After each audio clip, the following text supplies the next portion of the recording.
in just a moment today's video. But first, a 30-second announcement. What if the secret to living your best life is realizing that you're not fighting the world, you're fighting yourself? We are inviting you to get deep with our free 7-day self-love challenge, compliments of our intuitive arts and self-growth school, Zen Ed Academy, where we feature a huge catalog of courses and certifications to help you constantly improve yourself in your self-growth and as an intuitive arts professional. Click the link to find out more and get started today. And now, on to today's video.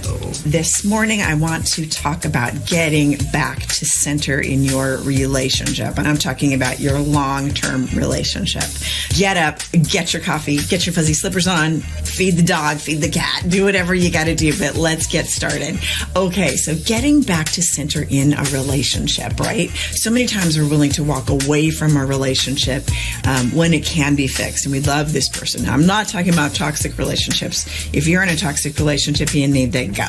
But let's talk about refreshing and energizing our long-term relationships that we want to keep for a lifetime. So today I'm going to talk about getting back to center in your relationships, because in long-term relationships, sometimes you have to get back to basics to come back to center with each other. Anyone in a long-term relationship knows that the dance of intimacy involves coming together and moving apart, right? You've got this ebb and flow. And early in a relationship, intense periods of closeness, like your saran wrap, are important in order to establish the ground rules, the basis, and the trust of a new union. It's just like a sapling needs more attention, like a baby tree, than a full-grown tree that's like rooted and good and strong.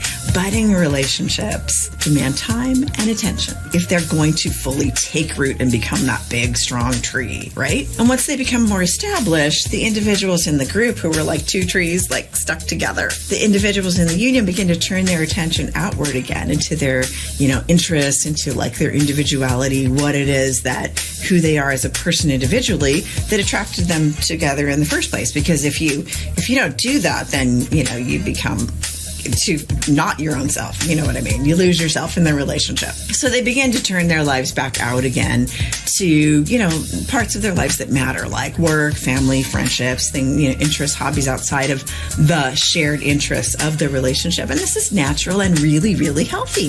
But if a long-term relationship is going to last, turning to one another on a regular basis with the same curiosity, the same attention, and the same nurture as the beginning is really essential to keep that relationship alive and growing. More importantly, going somewhere. And in a really busy, demanding world full of obligations and opportunities and distractions, we sometimes lose track of our primary relationships, don't we? Yeah, it's really hard. Thinking they're going to tend to themselves and they'll always be there. We might have the best intentions when we think about surprising our mate with a gift or a date night or something really special. But sometimes, life gets in the way and you just lose track of time.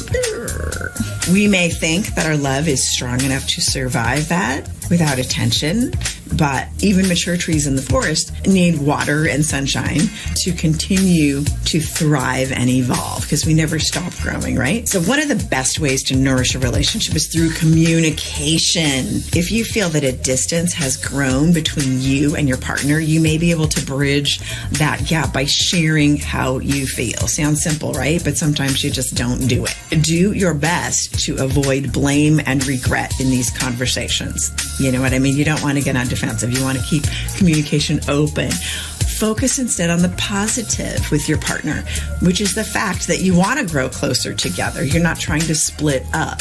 And sometimes just acknowledging that there is distance between you has the effect of bringing the relationship back into balance. In other cases, more intense effort and attention may be needed. You may want to set aside time to talk and come up with solutions together as a couple, as a partner, even as friends. But remember to have compassion for each other. That's so important, right? You're in the same boat together and trying to maintain the right balance of space and togetherness to keep your relationship healthy and thriving. Express faith and confidence in each other and enjoy that slow dance of intimacy that can begin again between the two of you. As always, I'm here for you in this space for the feel-good message. But my goal at the end of our time together is that you leave refreshed and balanced. Love you guys. Leave some thoughts on today's inspiration, some comments in the comments section. Leave me a heart, a gif, a meme, something to let me know that you're receiving this, because that does mean a lot to me that you're receiving this. I want to see you feel good, because then that makes me feel good. It's like this feel-good loop.